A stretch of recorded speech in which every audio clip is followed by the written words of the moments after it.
I am unashamed. What about you?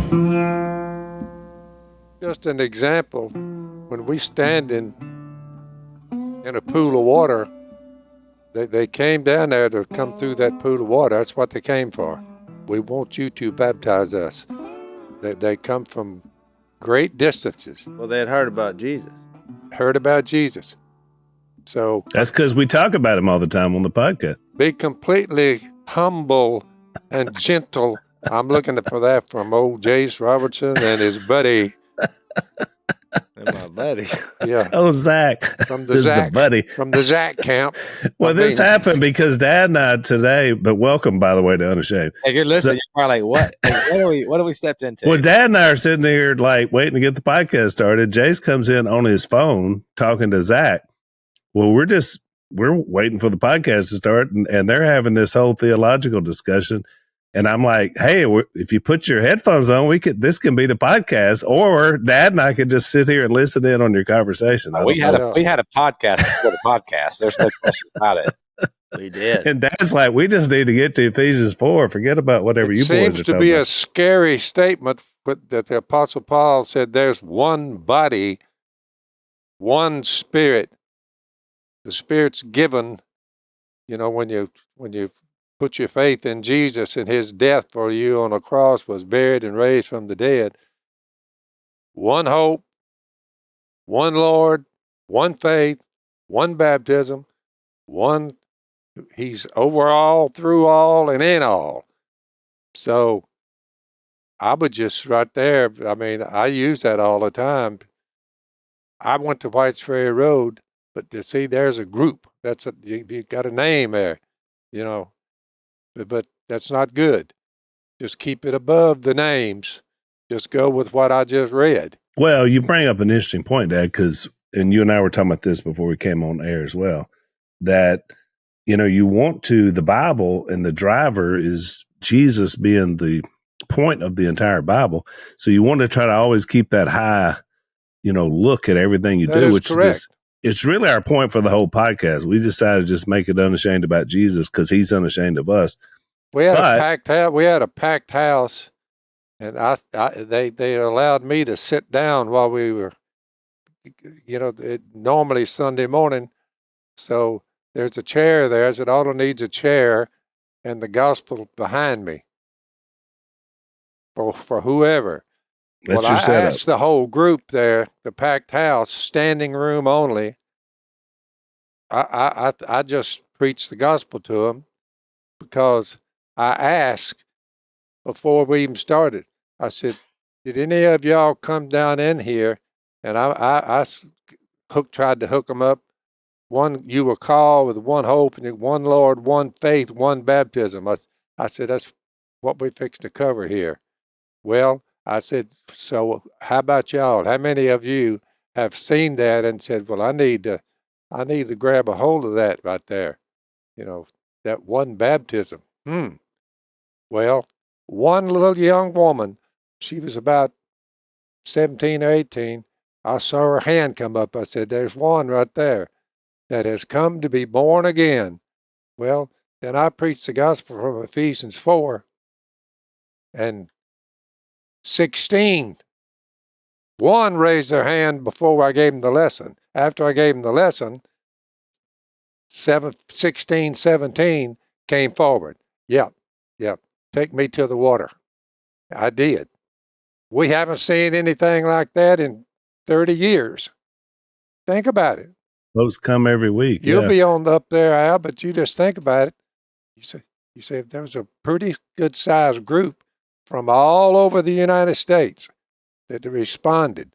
Well, we didn't wait and say, well, I'll tell you what you do, our church says this and that and the other. We just stayed with the text, and the ones that rolled in down there and said, we'll be born again. I would call it the spontaneity of salvation. It's spontaneous because that's how people find it, spontaneously. Right. Yeah. Which is what we read about. I was surprised. I was surprised because didn't but one raise their hand going in, but at the end of it, there was 15 more that had said, well, it was their decision. Well, we moved on it, and we stopped what we were doing, and started baptizing people. That's what they wanted. That was their response. Well, we I like it. took them to the water. I had nothing about looking for the groups on where they at, and none of that. Yeah. You know, what group are you with? What group are you with? Well, you'd be there all morning. Make every effort to keep the unity of the Spirit. Yeah. Unity of the Spirit is the key. What's going on in the book of Ephesians? Keep the unity of the Spirit through the bond of peace. Yeah. So we love them all. We're there to preach the gospel. You say, but you don't have to start labeling where are you, where'd you come from. There's so many groups. I mean that it's heartbreaking in a lot of ways because there's so many different groups on something so critical and so easy to see if you just take it for what it says. You take one page and turn it to the left, and then you're looking at Galatians. You're all sons of God through faith in Christ Jesus. For all of you who were baptized into Christ have clothed yourself with him. I don't think it's a hard thing for people to see. Just keep it there. You just quote the text. And I've just noticed a lot of people respond to it. Every Sunday I see them. They all come. They Turn themselves in. turn themselves in. I love it. So are y'all going to talk about what you were talking about, or are we just going to save that for later? I never got the skinny on. Where do we go with all that? I guess I wanted somebody to talk to about what I discovered. And because y'all know me, I try to keep everything simple. Every time Zach makes things complex, I make fun of him. Yeah, you do. But in this case, That's why he's your buddy. I don't think they're that complicated, but I hear what you're saying, though. I went through it with my wife this morning, kind of what I had discovered. But it's kind of deep. And she said, "That's amazing, babe. Don't do that for the podcast." That was his opening when he called me this morning. So that's why I called Zach, because I thought, I don't see that particular response. well, she was saying it's too deep. I don't think anybody understand what you're talking about. And I said, well, Chase, that was like our cousin Kim 28 years ago when I did her wedding. She said, how you always tell those funny stories and everybody loves it and they love your preaching stuff. And I was like, yeah. She said, don't do that. Don't do that at my wedding. all right, I'll tell you what, Zach. Let me just give what I'm talking about, and because you grasp it immediately, even though you hadn't seen what I discovered before, because you don't know what you don't know. But I've always been enamored, not just to Phil's point, that there's so many different religious groups who get so many different wish things. we were closer. Well, I do too. That's why I try to unite people in Jesus. And so we start arguing. And really, Ephesians 2, there are a lot of arguments among theologians and religious people on what stuff means. But it all centers around, I think, how to define what the Bible will translate a lot of times as the sinful nature or the flesh, or what are some of the other translations of that? Taking that Greek word and translate. I guess that's is that the only two? Sinful nature? Wrath. I think you're by nature. I think you were hitting on by nature. Well, now hang on. On your way. You're getting the cart ahead of the horse. So I'm just going to give you an example of what I'm talking about. So where it says in chapter 2 and verse 3. No, he starts off, I feel like we need to read all of it, but when he said, you were dead in your sins and transgressions in which you used to live. Yep. He's talking to humans here, right? Yeah. Yep. When you followed the ways of this world and the ruler of the kingdom of the air, who's that? That's the evil one. Yep, Satan. The spirit who is now at work in those who are disobedient. All of us lived among them at one time, gratifying the cravings of our sinful nature. Yep. Now, most translations put flesh.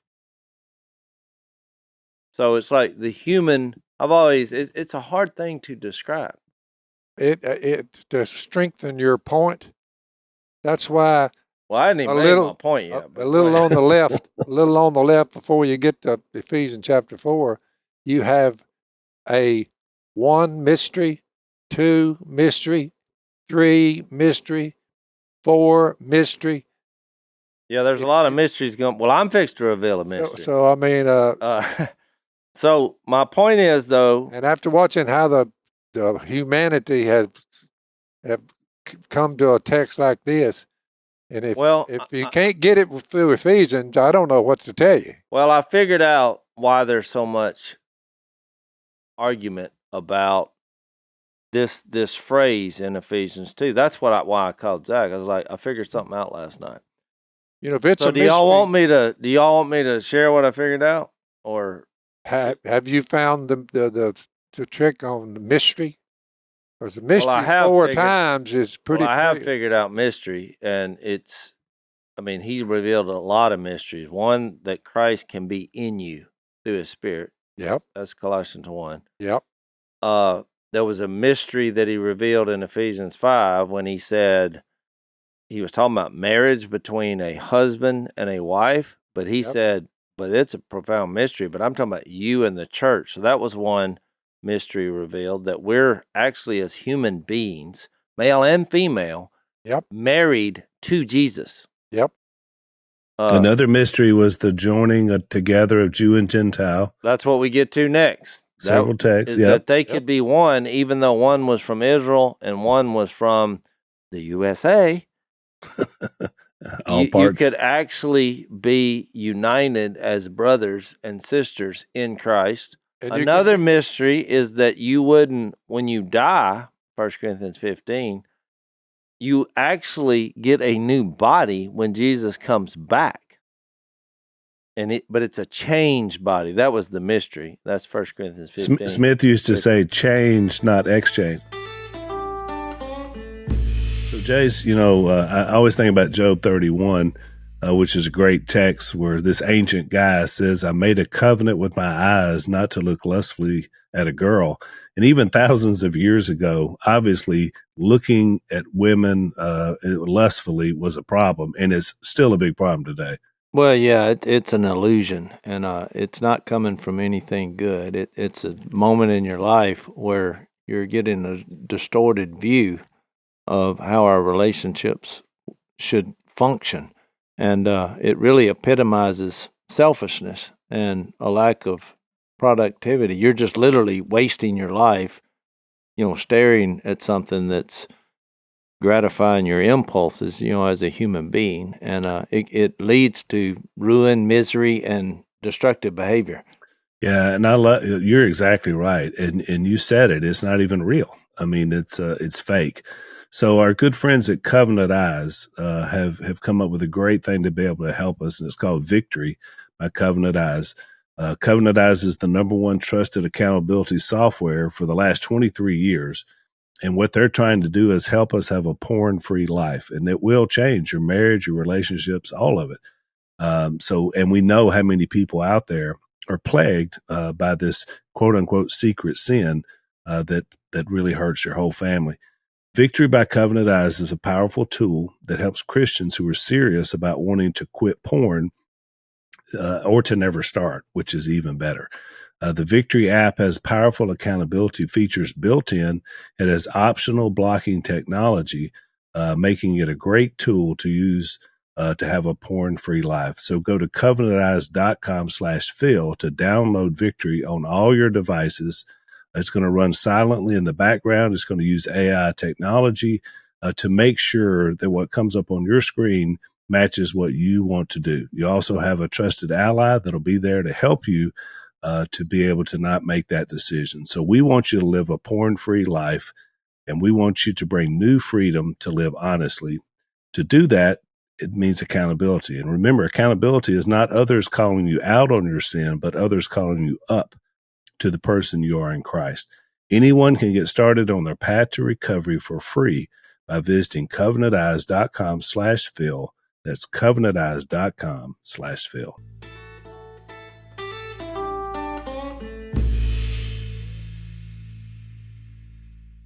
So I don't like getting theological. In fact, the last podcast we did, I was getting frustrated at Zach because he was getting over my head. And I was like, let's get to knowing Jesus. Because that, to me, that Ephesians 1, where it says he's praying that they will know him better. I mean, that's his point. Jesus, you take Jesus out of any theological discussion and you lost me. Because to me, that is the way, the mystery is that's how God revealed himself. He became a human. And so what I find helpful before I reveal what I found, because you think, what does it mean when it says the flesh or sinful nature? Well, if you interject Jesus into this equation, why did he come? I think Ephesians 2 is a very perfect way to understand what that phrase means, because it's a difficult phrase to define, because what we have in our religious world to set up all the arguments that have come from Ephesians 2 is some people say that it is sinful to be human. So when you're created as a baby, people will say, well, you have a sinful nature. That means you have sin, even as a baby. I disagree with that. I think you were created in the image of God. A baby is sinless. I'm just telling you what I think. But people disagree with that because they say, well, that's sinful nature. I was like, well, now once you go through age, there comes a point in time where you become sinful. So that's why it says sinful nature. It's in your nature to become sinful. And you say, well, when does that happen? When you commit a sin, you become sinful. So it's not sinful to actually be a human. It's just that once you're a human for a while, you will become sinful. That is correct. And Jace, let me inject a thought here. And Zach, I'll ask you the question to bolster what he just said.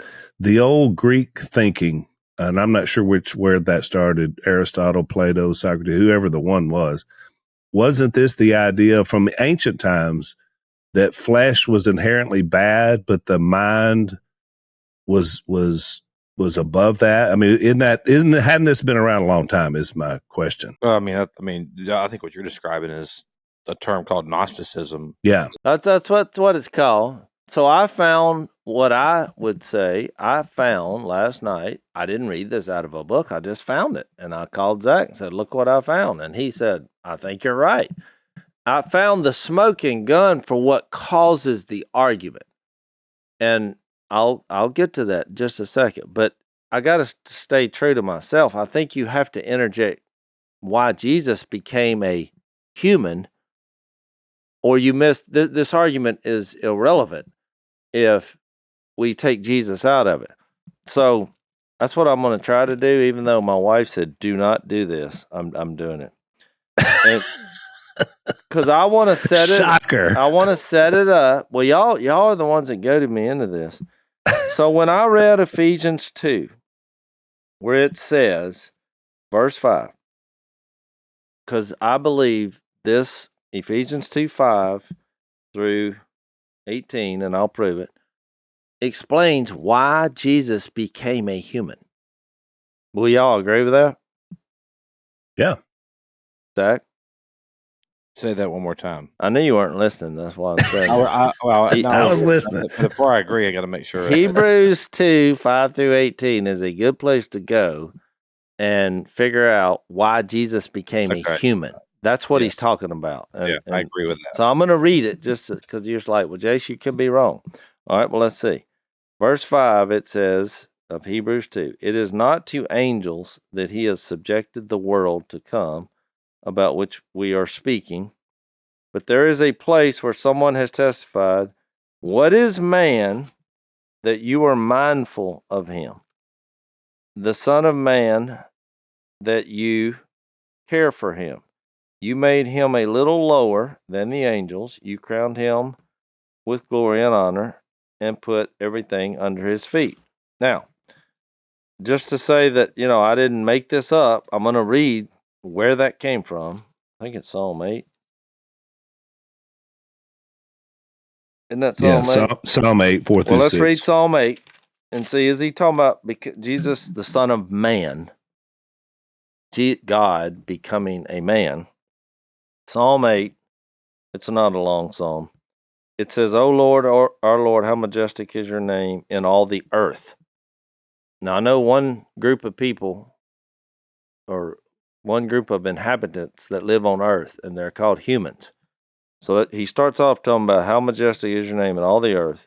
You have set your glory above the heavens. From the lips of children and infants you have ordained praise because of your enemies, to silence the foe and the avenger. When I consider your heavens, the work of your fingers, the moon and the stars which you have set in place, what is man that you are mindful of him? So he's like, what is a human that you're thinking of him? Then he says, you made him a little lower than the heavenly beings. What would you make him to be? What does that mean? Human. You made him a human. I think we're talking about humans. Yep. And crowned him with glory and honor. You made him ruler over the works of your hands and put everything under his feet, all flocks, herds, beasts of the field, birds of the air, fish of the sea, all that swim the paths of the seas. O Lord, how majestic is your name in all the earth. So, back to Hebrews. So he brings that up. He made him a little lower than the angels.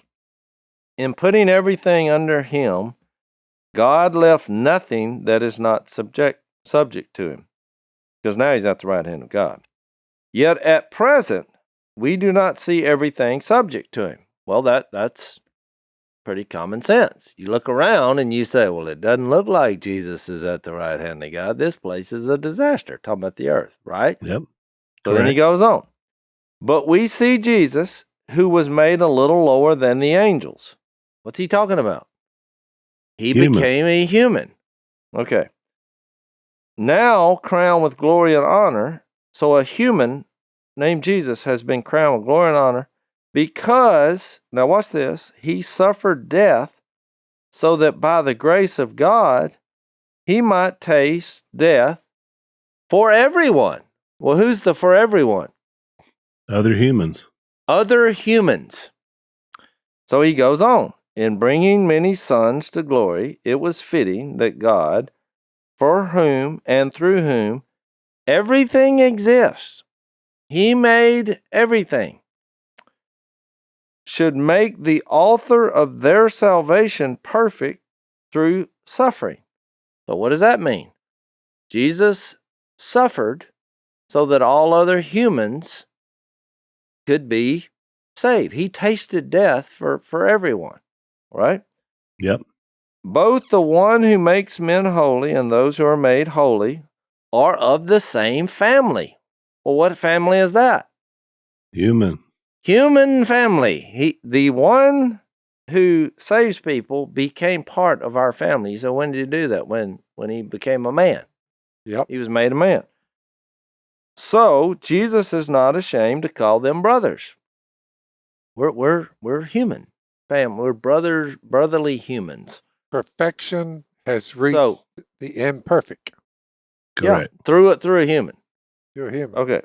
He says, I will declare your name to the brothers. In the presence of the congregation, I will sing your praise. I will trust in him. And again, he says, here I am. These are other quotes. And the children God has given me. Now watch this. Verse 14. Since the children have flesh and blood. What does that mean? Al, I guess you're the only one answering That means they're human. That means they're human. You're a human if you have flesh and blood. You are a human. Well, since the children have flesh and blood, he too, now look, shared in their humanity. Yep. We are talking about God becoming a human. That's why don't hesitate next time, Zach, when I say is Hebrews 2, verse 5 through 18, talking about Jesus becoming a human. Yep. Okay. So since he shared in their humanity, so that by his death, now listen to this, he might destroy him who holds the power of death, that is the devil. You say, who, by the way, is not human. Not a human. Now, if you go back and read Ephesians 2:1-3, this is making more sense. Mm-hmm. As for you who were dead in your transgressions and sins, in which you used to live when you followed the ways of this world and of the ruler of the kingdom of the air, the Spirit who is now at work in those who are disobedient. Well, there's the evil one, but Jesus came down to destroy his work amongst the humans who have bodies. So I think it's probably fair to say, Jase, that we try to support businesses and organizations that love America. Would you say that's a fair assessment? Yeah, I think we're all, as Americans, wanting to find companies that are made in America, and it's bonus if they can also represent the kind of godly values, or the money's going to things that make God look good. Patriot Mobile is one of those companies. For the last 10 years, they've been known as America's only Christian conservative wireless provider. They offer dependable nationwide coverage. They give you the ability to access all three major networks. So you're going to get the coverage that you're used to, but you don't necessarily have to fund ideas that you don't agree with. When you switch to Patriot Mobile, you're letting everyone know you support free speech, religious freedom, sanctity of life, the Second Amendment, as well as supporting our military and veterans and first responders. And also, they have a 100% U.S.-based customer service team that makes switching to Patriot Mobile easy. You can keep your number and your phone, or you can upgrade.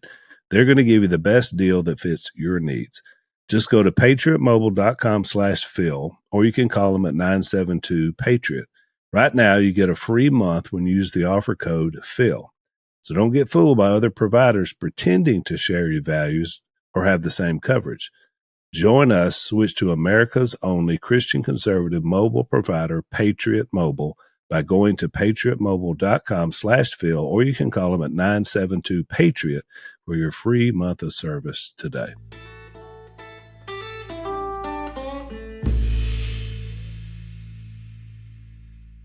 In verse 3, all of us lived among them at one time, gratifying the cravings of our sinful nature. The human has desires that come about at some point in his life in accordance with the work of the evil one, and they start doing sinful things. What is sin? Things that are in opposition to God. And all of them are guilty as charged. All is guilty as charged. So back to the Ephesians 2:14. So he became a human, Hebrews 2, that he might destroy him who owes the power of death, that is the devil, and free those who all their lives were held in slavery by their fear of death. So now we have another aspect. He tasted death for everyone. Why did he do that? He suffered so that our sins could be forgiven. But now he didn't stop there. He was resurrected to show you don't have to fear death, because the evil one uses death as a power against humans, right? Yep. He was a murderer from the beginning. All right, we're familiar with all this. Verse 16, for surely it is not angels he helps, but Abraham's descendants. These were humans. For this reason, he had to be made like his brothers in every way. What does that mean? He became a human. Mm-hmm. It's just over and over and over. That's what he's talking about. In order that he might become a merciful and high priest in service to God. We have a human at the right hand of God who has been glorified with a new body, who's perfectly flawless on our behalf to get us to an eternal relationship now and then. Right? Yep. And that he might make atonement for the sins of the people, because he himself suffered when he was tempted, he is able to help those who are being tempted. Who is that? Other humans. There's help available. So, you say, why did I read all that? Because the arguments and misunderstanding of what that means to be a human and have a sinful nature, I think were compounded when we get to Ephesians 2:3, because here's what I discovered. When I read that, all of us in verse 3 lived among them one time, gratifying the cravings of our sinful nature. There's our phrase that we're trying to define, and following its desires and thoughts. Then the next phrase of chapter 3 says, like the rest, we were by nature objects of wrath. So here's what happened. Theologians read that and said, oh, well, there's some people that were objects of wrath because of that nature, that sinful nature. And so then they make a jump and say, well, he created people to be objects of wrath because of their nature. But here's what I found out. Well, that's what people say, Al. I know, but I'm saying that's wrong because that's all of us. Well, exactly. Just somebody. So that's why the confusion started. So I here's what I did as I'm tracking. Not a very smart human being. I will go ahead and tell you that. I looked at this and said, I'm going to look up the Greek language for that word nature, which I assumed was the same word used in the previous sentence where he said, we gratified the cravings of our sinful nature. Now, most of them says flesh, and then it says in the second part of the verse, it'll say nature. Well, I was surprised because when I looked up, and all you do to do that, and I've said this many times, is you type in Ephesians 2:3, Greek lexicon, and you'll have all these concordance-based Greek. What is the word? It'll show you where that Greek word is used. If you go to Bible Hub, it says search, and you just put in Ephesians 2:3, and then hit Greek, and it'll give you the Greek word. Well, it'll give you the Greek sentence. And sentence, that's right. Well, here's what I found fascinating. The Greek word used where it says cravings of our sinful nature or flesh, it was a different word than the word like the rest we were by nature.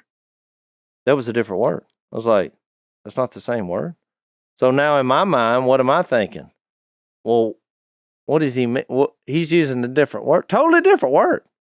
So the second one, where it says, like the rest, we were by nature objects of wrath, it's only used 14 times, and I looked up all 14. It was fascinating how that word was used 14 times. I mean, fascinating.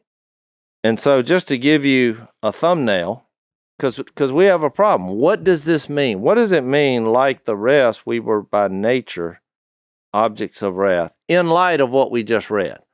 So let's just review.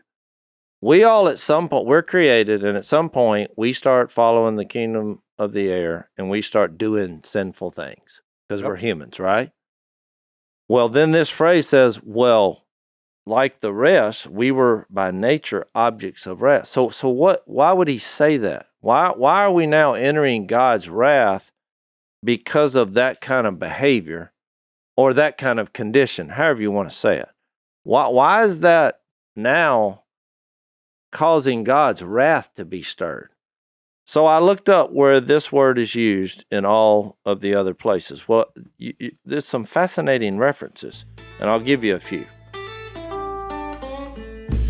Jase, what would you say the Robertsons are known for? Because we're kind of known out there across the world. What do you think we're known for? I would say family. You know, us representing God's forever family, but as a family who prays together and rises together.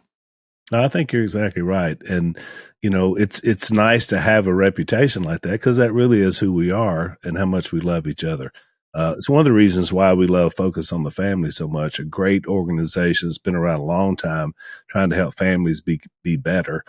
And they have a podcast called Focus on the Family with Jim Daly that we highly recommend.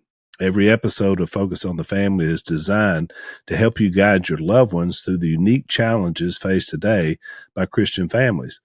With decades of trusted, compassionate stories of redemption, Jim Daly, who's the president of Focus on the Family, connects you to biblically sound advice on marriage and parenting that's relatable, practical, and interesting. It's not just another podcast, it's a lifeline. And so we love what they're doing. They deal with everyday issues. They search for guidance on some of the more complex matters. Focus on the Family is there to support you every step of the way. So give them a shot. Check them out on your favorite podcast platform, or you can visit focusonthefamilywithjimdaly.com and start making a difference in your family's life today. That's focusonthefamilywithjimdaly.com. Trust us, you're going to love it.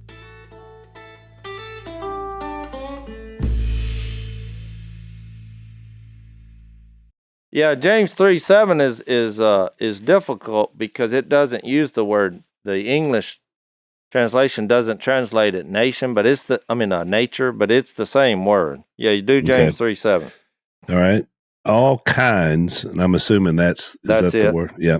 All kinds of animals, birds, reptiles, and creatures of the sea are being tamed and have been tamed by man.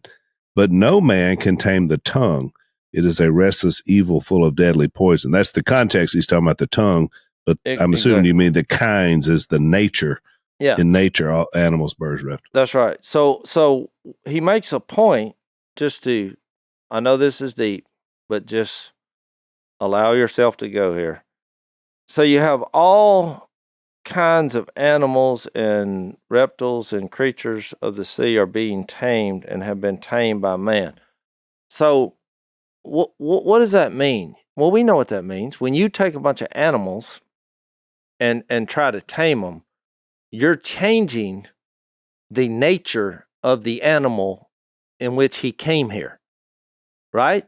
Yep. So correct. Something's changed. So that kind of seems like what Ephesians 2 is talking about.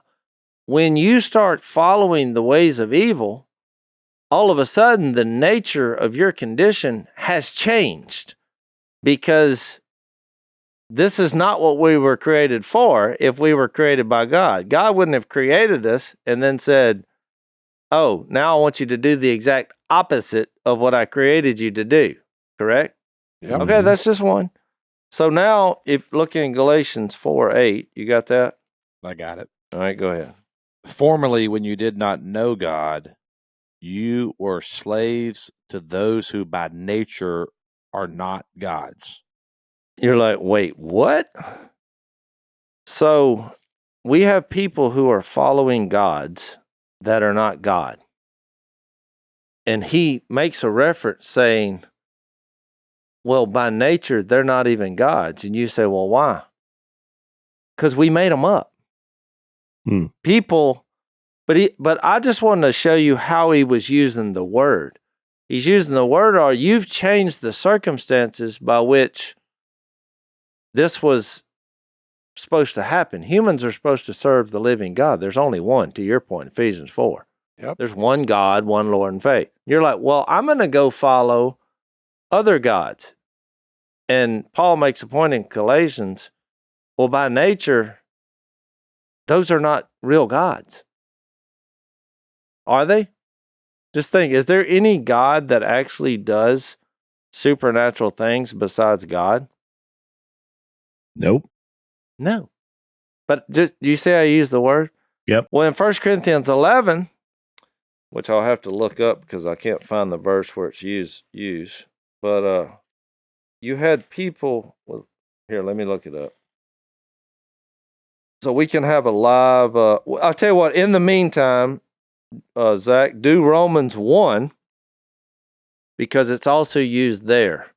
When it says men exchange natural relations for unnatural, well, that word natural is the same word. And the men likewise gave up natural relations with women and were consumed with passion for one another, men committing shameless acts with men and receiving in themselves the due penalty for their error. Which really does go along the line of by nature objects of wrath concept. Well, yeah, what happened? They're doing what was not intended. Right. So the one I wanted to read is 1 Corinthians 11:14 says, does not the very nature of things teach you that if a man has long hair, it is a disgrace to him, but that if a woman has long hair, it's to her glory. Of course, which is what's funny is my last speech, I opened up for a Q&A, and I said, anybody got any questions? And somebody brought this verse up. That was the first question. Yeah, I've had emails about that, about you and Dad, that you're violating this passage. My short answer was, as long as you can be recognized as a man the way God made you, I think you're good. Because that was a problem at the church in Corinth. Exactly. The last one I want to read is in 2 Peter 1, because this is fascinating to me. 2 Peter 1, to go in with Ephesians 2, I think you'll see the point, 3 and 4. His divine power has given us everything we need for life and godliness through our knowledge of Him who called us by His own glory and goodness. This sounds like Ephesians, right? Mm-hmm. Through these, He has given us very great and precious promises, so that through them you may participate in the divine nature. Same word.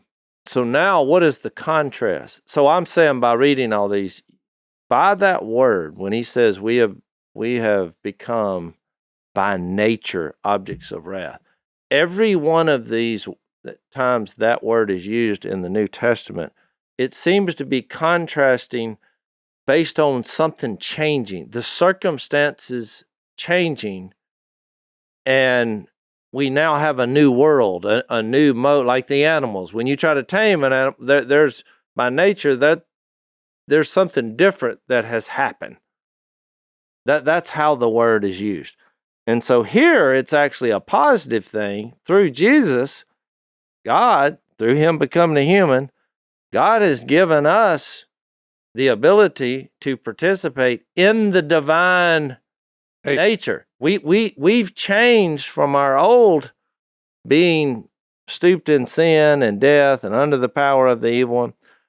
So all I'm saying is, when you read Ephesians, I think if you think that word is talking about the flesh and the sinful nature that was used in the sentence, that might allow you to go down a road that was not intended. He was just using that word to say the circumstances have changed.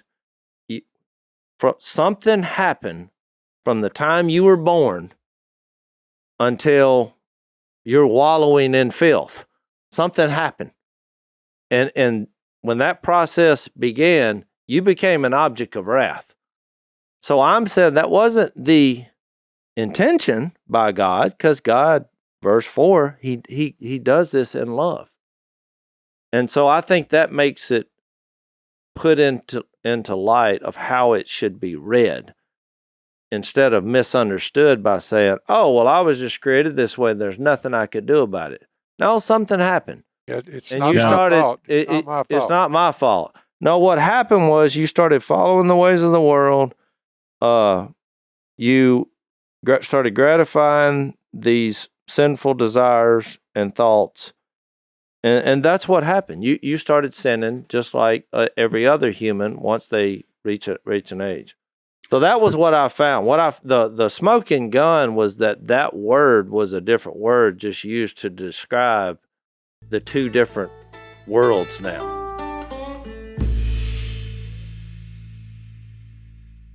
Yeah, I three things here. One, when you mentioned the verse on the women's hair, I just Googled this because I was interested in it. I said the Google was does a woman's hair naturally grow longer than a man's? And this study popped up from PubMed from the National Library of Medicine, and actually women, this particular study said that women do have what's called a linear hair growth rate is higher than in normal men, and it's statistically significant in the study. So I think thinking about that, it's the idea goes back to what I've talked about on the podcast before. That idea of telos. What is the intent? What is the design? What is the purpose? What were we created for? And so the language here in Ephesians 2, and I'm not saying you could make a whole case on what original sin means from this text, but my point in agreement with Jase is I don't think it's making an argument for that. I think the argument here that Paul is making when he says that they were by nature children of wrath, it's kind of the similar language in Jude 8, verse 8, which I may have mentioned in a previous podcast on this. I can't remember, but it says, yet in like manners, these people also, relying on their dreams, defile the flesh, reject authority, and they blaspheme the glorious ones. But when the archangel Michael contended with the devil, was disputing about the body of Moses, he did not presume to pronounce a blasphemous judgment. He said, the Lord rebuke you. But these people blaspheme all that they do not understand, and they are destroyed by all that they, like unreasoning animals, understand instinctively. So it's almost like it's this idea that when you're in this nature of sin, when you're operating in when you're in that world, which is kind of the idea that he's talking about here, by nature you're heading for destruction. By nature you're heading for the wrath of God. And so that's why that Romans 1 passage is so powerful, because what he says in Romans 1 is, he says they are gossips, they are slanderers, haters of God, insolent, haughty, boastful, inventors of evil, disobedient to their parents. So we can't actually be like the animals completely, because we have rational faculties. But what we do is we take the rational faculties to increase the instinctual desire. And when you do that, when you use your God-given ability to reason, you create and invent ways of doing evil. And the end of that road is death. The end of that road is wrath. So the language of Romans 1, as I said in a previous podcast, the idea of God's wrath here, it's not that God has the barrel of wrath with the ladle and he's scooping it and pouring it on you. No. The wrath of God is being left to yourself. Like, that is the wrath of God. Is God just saying, okay, it's unleashing. And so N.T. Wright says it this way: God's wrath is not a malicious or capricious anger, but the necessary reaction of true holiness, justice, and goodness to wicked, exploitation, and evil of every kind. So this is where it heads. So then the last verse I have is in 2 Peter 2:12. But these, like irrational animals, creatures of instinct, born to be caught and destroyed, blaspheming about matters of which they are ignorant, will also be destroyed in their destruction, suffering wrong as the wage for their wrongdoing. They count it as pleasure to revel in the daytime. They are blots and blemishes, reveling in their deceptions while they feast with you. They have eyes that are full of adultery and insatiable for sin. But the idea really is that, like, I think that, like, it's actually scarier in some ways, but it's also beautiful, because you gave that beautiful picture of the opposite of this. So, like, one lane is this lane. You're going to follow yourself. You're going to go follow your own instinctual desires, and the nature of that road is destruction. And just ask yourself this question: if you just said, I'm going to follow unbridled, I'm just going to unbridle my pursuit of pleasure and passion. I'm going to do whatever feels, if it feels good, I'm going to do it. Ask yourself this question: how long would you last? And just think about it. You wouldn't last very long if everything you wanted, you consumed and took what you wanted, like with no limit, no restriction. You just said, I'm going after it. That's the road, that the natural road to that end is death and destruction, to be left to yourself.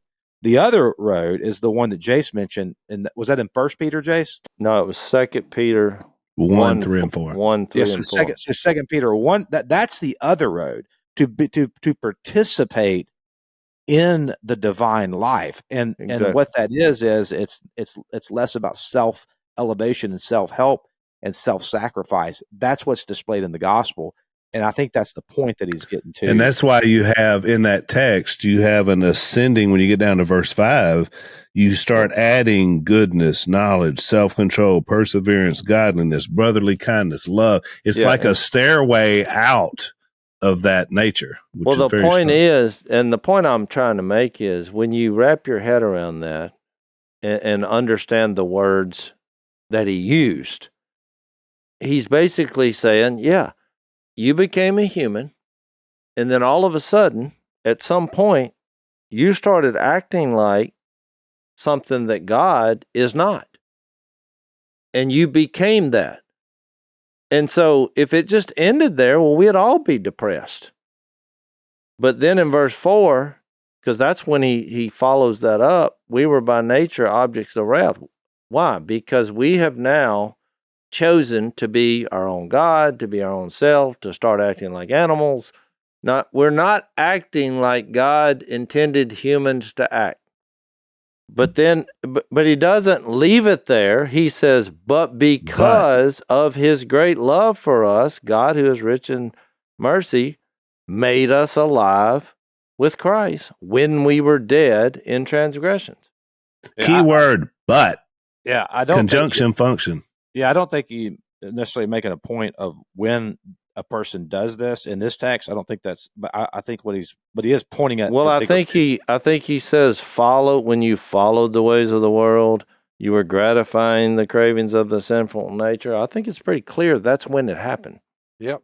Yeah, but I don't think he's making a point for or against a doctrine of original sin here. I don't think it has to do well, not with at that. all. I'm saying that came in because I think somebody saw that word and said, "Oh, well, that was just my nature. That's how I was born that way." And I'm saying no. It is a picture of you choosing. Yeah, there's action. Not once the following of the ways of the world and the gratifying the sinful nature.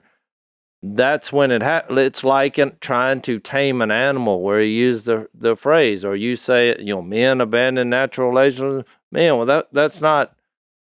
Civilization comes from a man and a woman getting together. The nature of changing that, all of a sudden, everything's going to change. There's going to be no more humans.